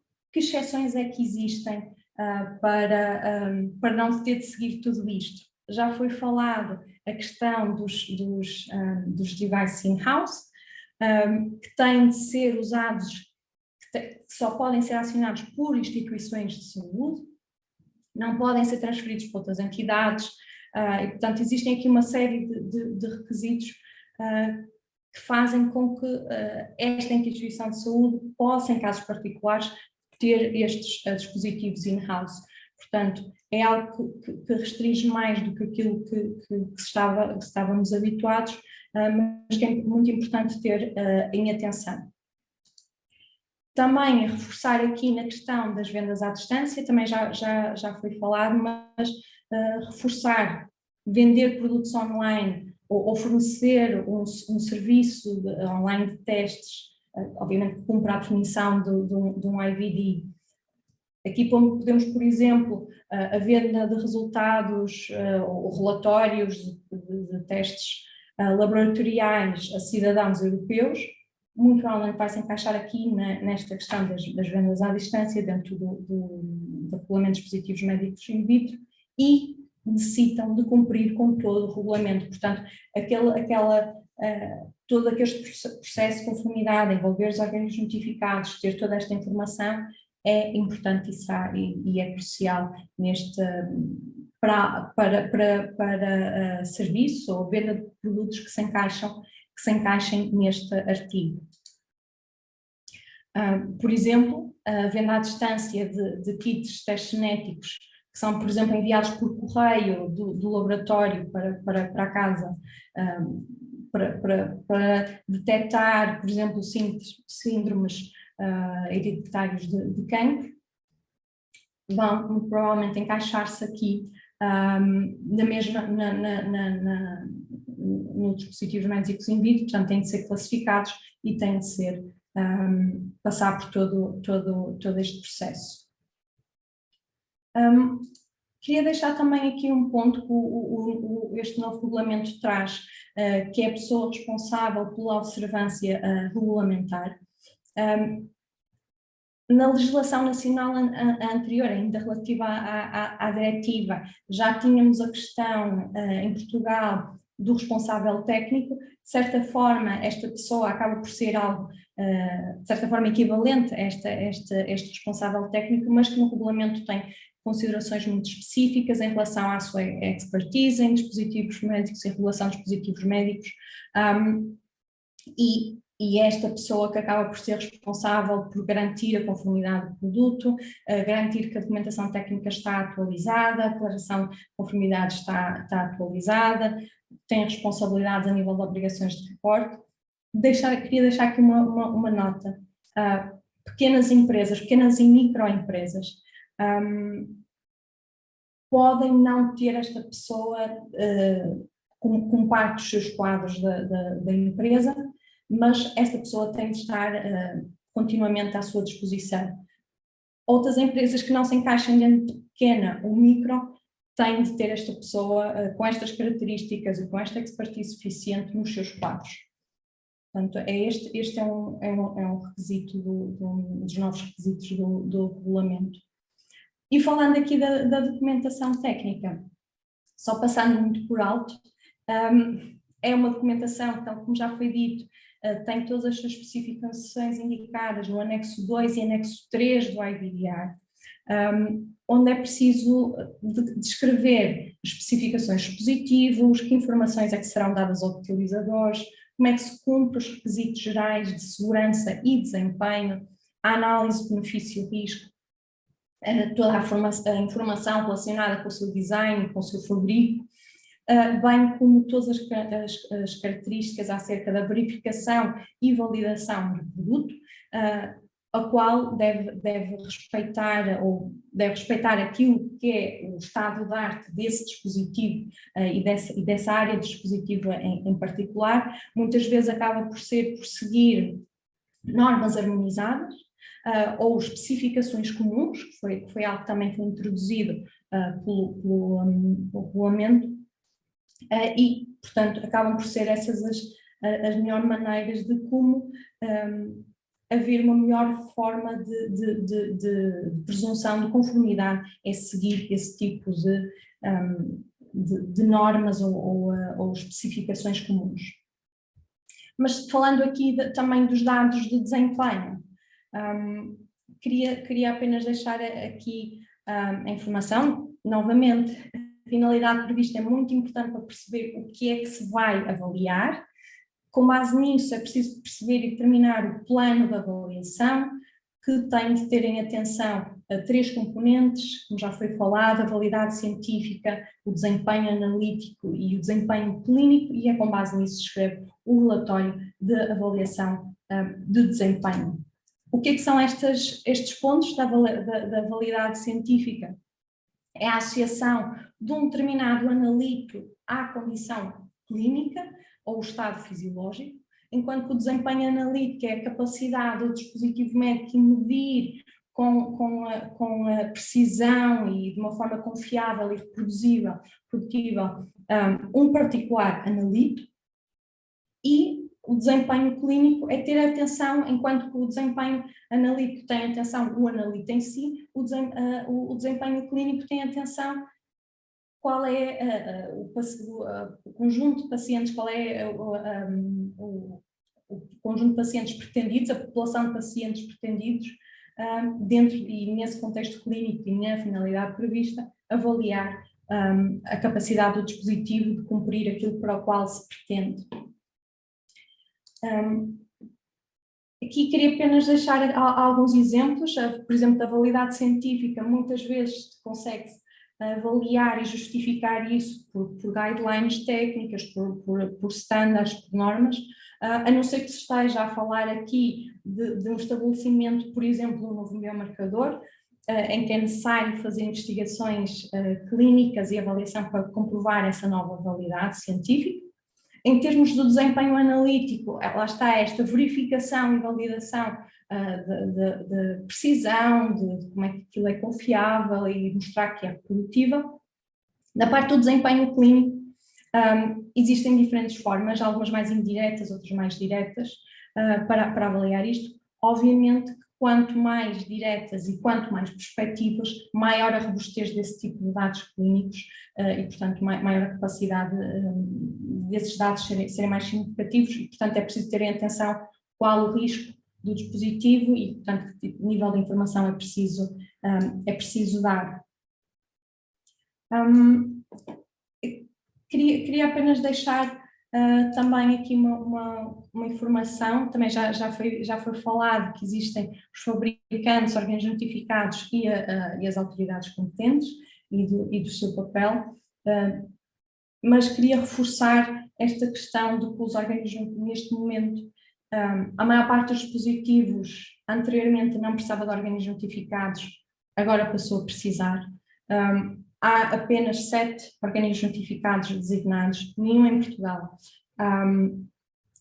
o que faz com que seja necessário ter, em termos de custos, em termos de tempo, isto em atenção, para quando se está a planear tudo isto. Portanto, é preciso pensar que, por exemplo, mesmo nem todos os organismos notificados cobrem todos os tipos de dispositivos, nem todos, como podem imaginar aqui pela quantidade de dispositivos médicos que ainda precisa de organismos notificados e apenas existirem 7, facilmente eles podem ficar sem capacidade de receber novos clientes, o que faz com que é necessário ter isto em atenção e começar a planear, começar se ainda não tiverem começado e trabalhar neste período de transição o mais rapidamente possível para conseguirem se manter no mercado ou conseguirem chegar ao mercado caso estejam a começar. E tenham isto em consideração também em termos de tempos de resposta, que como devem imaginar são longos. Aquilo que temos ouvido é em termos pelo menos 12 meses depois de já ter tudo pronto para o organismo notificado dar resposta e fazer as auditorias e passar por todas as várias fases. Portanto, é muito importante ter isso em atenção no planeamento e principalmente estamos com estes timelines de transição, não deixar tudo para o fim, senão vai tudo esperar pelo seu fim de transição e depois será muito complicado. Deixo aqui também algumas informações onde podem procurar mais informação. Diz também o white paper do MetaCure, onde tem alguma informação muito interessante, onde a qual também baseei alguma desta informação, e qualquer questão estou a dispor hoje, ou por qualquer meio, por exemplo, e-mail ou redes sociais, para responder também a qualquer pergunta, mesmo que não seja hoje. Obrigada. Obrigada, Célia. Obrigada, Sónia. Temos aqui algumas questões, não sei se teremos tempo para abordar todas elas, entretanto a Sónia também teve a oportunidade de responder a algumas das questões que foram sendo colocadas. Muito rapidamente, uma das questões que foi colocada foi relativamente aos dispositivos in vitro utilizados no âmbito de ensaios clínicos, se estariam abrangidos pelo novo regulamento. E de facto estão abrangidos, há uma secção específica que fala e que tem informação complementar sobre este tema. Mas, Patrícia, posso se calhar só aqui estender um bocadinho esta pergunta à Sónia, no sentido em que eu pelo menos percebi esta pergunta no sentido de que alguns testes que sejam feitos como validação do medicamento, mas depois não sejam usados na utilização do medicamento, não é? Porque é aquela questão, não é se calhar os companion diagnostics, mas se calhar dispositivos sejam usados para medir qualquer tipo de parâmetros que seja depois importante na aprovação do medicamento. Uhum. E se calhar, não sei se a questão aqui se coloca mais o regulamento do medicamento mais do que do dispositivo médico, mas não sei se é essa a questão. Sem querer alongar-me, porque todas as questões que foram sendo colocadas, e vi que há duas que ainda não respondi, mas também podemos fazer na sequência da sessão, eu posso referir muito rapidamente, a guidance precisamente que eu listei, é uma guidance, são perguntas também existe guidance perguntas e respostas, e este link em particular, se repararem, é da EMA, e também da área dos medicamentos existe informação complementar que é necessário consultar. E mais uma vez, a área dos dispositivos é sempre assim. A pergunta parece que é muito simples e literal, e é a questão do depende. É em classificação depende, e só para ligar a outra pergunta adicional que tínhamos aqui, relativa à classe de risco de um dispositivo destinado à colheita de amostra biológica, mais uma vez depende. Se estivermos a falar de um dispositivo que é destinado à colheita de amostra, que não seja invasivo, não entre em contacto com o corpo humano, e considerando outra coisa muito importante, que é no início do anexo 8, existem uma série de regras para a utilização das próprias regras de classificação. Portanto, um produto que seja colocado no mercado por si só, tenha a sua própria finalidade, à partida, a classe de risco que lhe é aplicada é ele, não interessa se o recipiente para a colheita de amostra, se depois a amostra vai ser utilizada para a detecção de HIV, de glicemia, seja o que for. É o próprio recipiente que é classificado. Mas isto depende sempre de muitas especificidades. Portanto, estas perguntas que às vezes parecem muito simples, existem nuances que podem levar a uma resposta um bocadinho diferente. Também queria só salientar, havia esta pergunta sobre, ligando aqui aos in-house, tenho pelo menos 3 perguntas ligadas aos in-house. Relativamente à obrigatoriedade de registro para os dispositivos que são colocados, que são disponibilizados e que dão cumprimento ao artigo 5, os in-house. Não existe registro no Eudamed. Eudamed é destinado ao registro de dispositivos antes da sua colocação no mercado. Aqui não existe uma colocação no mercado, são utilizados na própria instituição. Se existe uma alternativa, o que é expectável é que quem esteja a fazer a análise recorra ao dispositivo que dá cumprimento ao regulamento. Lá está, voltando à apresentação, não é suposto ser algo para contornar o mercado, é sim algo para dar resposta a uma necessidade específica de um paciente. Portanto, se tem marcação CE, deve existir. Registro no Eudamed não é obrigatório. Registro junto à autoridade competente. Nós temos, e já esteve disponível para consulta pública, o diploma enquadrador relativo ao regulamento dos dispositivos médicos. Naturalmente está já em preparação e será subsequentemente, calculo eu, como aconteceu com o diploma enquadrador para os dispositivos médicos, para os DIVs, seja também colocado ao processo de consulta pública. O que já foi disponibilizado dos DMs diz qualquer coisa como a autoridade competente pode sempre que quiser solicitar informação e documentação relativa ao processo de fabrico, ao próprio dispositivo, etc. Nos mesmos moldes em que temos hoje o SIDM, não calculo que vá ser pedido esse registro às entidades, mas é natural que nós, enquanto autoridade reguladora, queramos saber quais são as instituições que estão a desenvolver e a disponibilizar dispositivos de in-house e que seja solicitada informação adicional. Agora, estruturado com uma obrigação de registro na nossa plataforma, de momento não tem essa indicação para os in-house. A utilização da nossa aplicação é semelhante à de Eudamed. Só para dar um exemplo, tivemos durante a época da pandemia a produção nacional de dispositivos para a colheita da amostra, também de máscaras e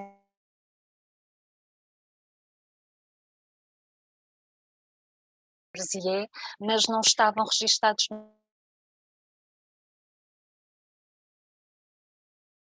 de tudo o que está registado no Infarmed. Porquê? Porque estes produtos não tinham aposta à marcação CE. Não queremos baralhar os utilizadores. Ele destina-se ao cumprimento da obrigação de notificação da autoridade competente do que está a ser colocado no mercado ao abrigo da legislação aplicável. As exceções à partida não naqueles moldes.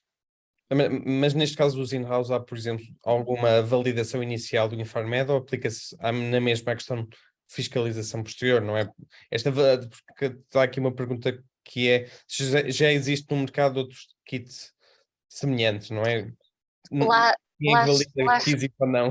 lá está, faz depois parte do processo e é tal requisito que vai ser aplicado mais à frente que a entidade tenha de proceder a essa justificação.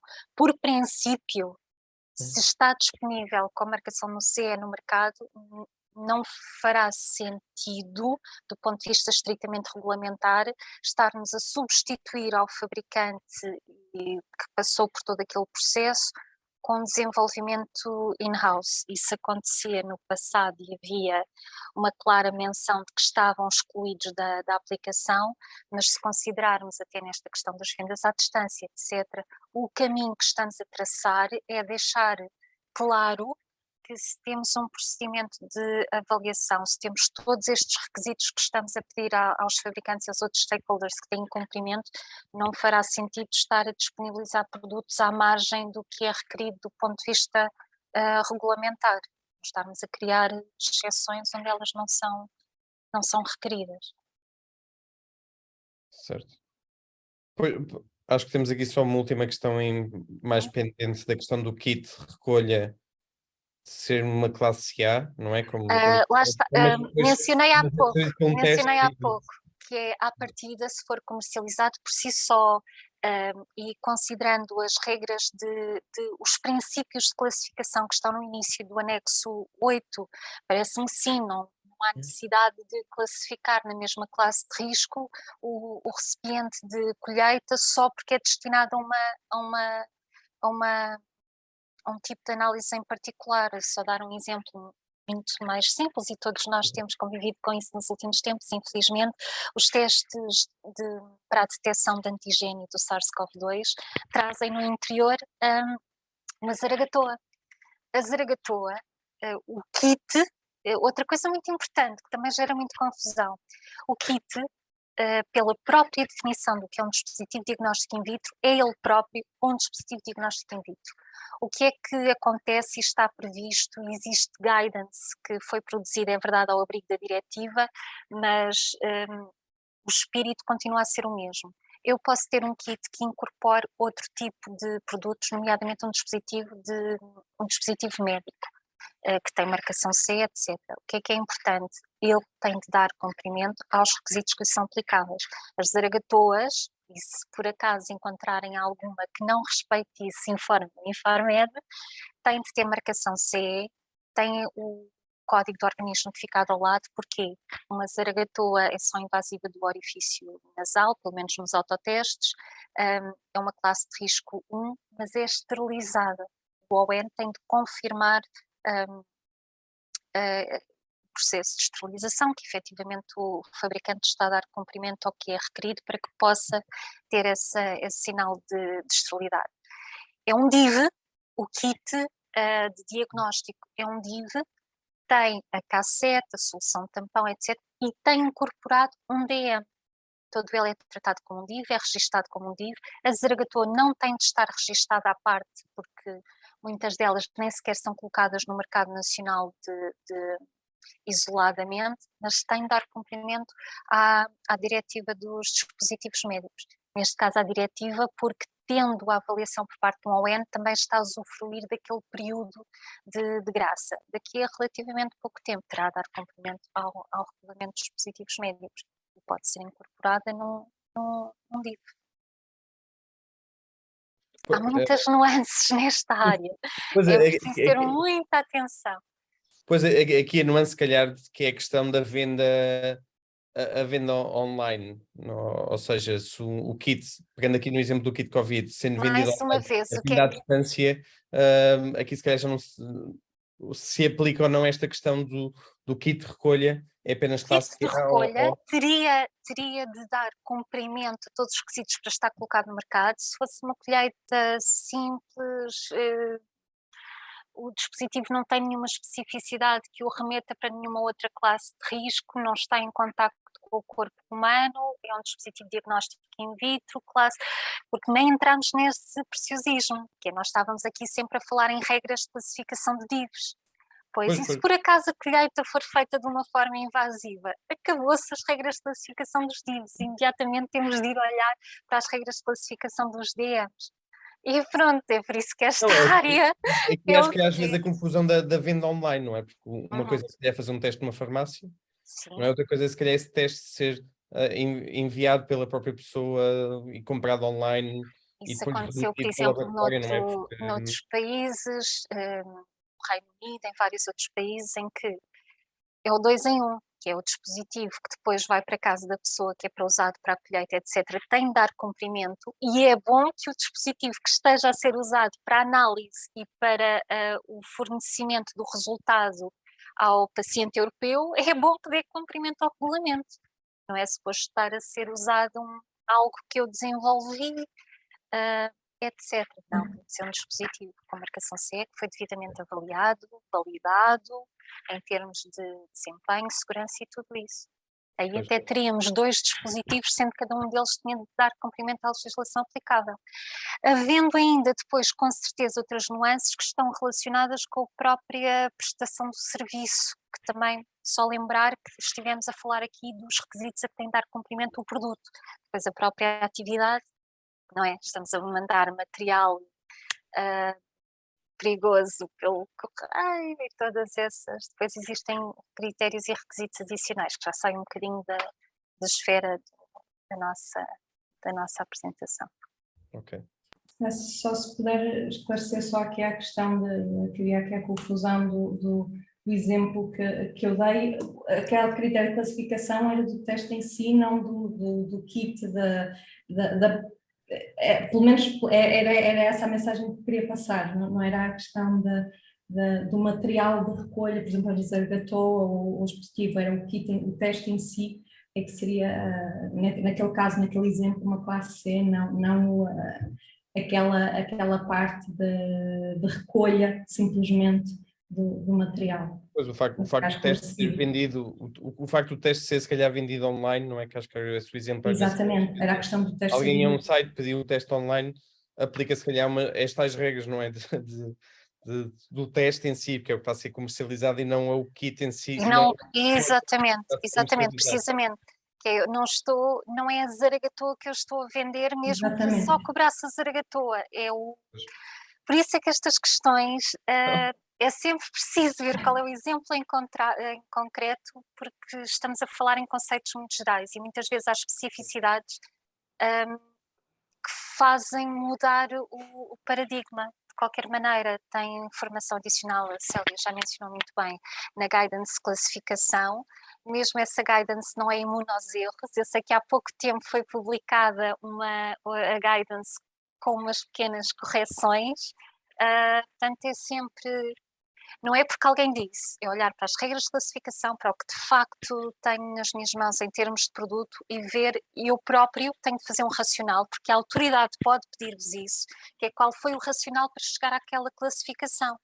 E não é, está errado, não, faz sentido ou não o racional, porque o objetivo não é tratar tudo da mesma maneira, é garantir que, consoante a finalidade, eu estou a fazer a avaliação mais adequada para o produto chegar ao mercado.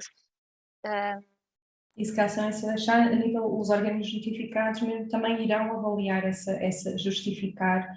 avaliar essa justificação em termos de precisão, por exemplo, para simplificar, há pouco disse, tipagem sanguínea esta classe, mais ou menos, depende do tipo de tipagem que eu estou a fazer, porque pode estar na classe D, mas também pode estar na outra, por favor, não pensem que eu vos estive propositadamente a enganar, é mesmo isso, principalmente quando estamos a fazer uma apresentação oral, bem do tempo e para simplificar, queremos deixar-vos como uma ideia, mas não há nada como consultar a documentação, acima de tudo ter um racional. Porque é que eu cheguei a esta conclusão? Qual é a minha base? Isso é o mais importante, é isso que também justifica quando tiverem de prestar algum esclarecimento adicional à autoridade competente, portuguesa ou outra, de qual é a base para chegar lá. É muito comum haver dúvidas, em termos mesmo de qualificação regulamentar e classificação. Portanto, é natural que não seja simples. Por isso é que também estão a sair tantos MDCGs e a partir daí irão continuar Sim, aceder sim, clarificações. sim. E é prática cada vez mais recorrente consultar vários subgrupos antes de sair o documento final, precisamente por questões de interpretação ou coisas que possam passar ser alvo de menos atenção por parte de um grupo em particular que tem uma área de especialização e um foco de preocupação. E não é uma área simples, mas estudando e fundamentando e justificando. E são muitas tecnologias e muitos tipos de dispositivos médicos vitro muito diferentes e o regulamento acaba por cobrir todas elas. Portanto, há sempre uma pequena peculiaridade em qualquer fabricante, em qualquer dispositivo, que faz com que se calhar há ali um pormenor que se calhar é diferente ou a interpretação desta regra se calhar é um bocadinho diferente. E por isso é que torna tudo isto mais complicado, mas pronto, é por isso também que estão as diferentes autoridades aqui para ajudar a responder. Acho que vamos ter de acabar, não é, Patrícia?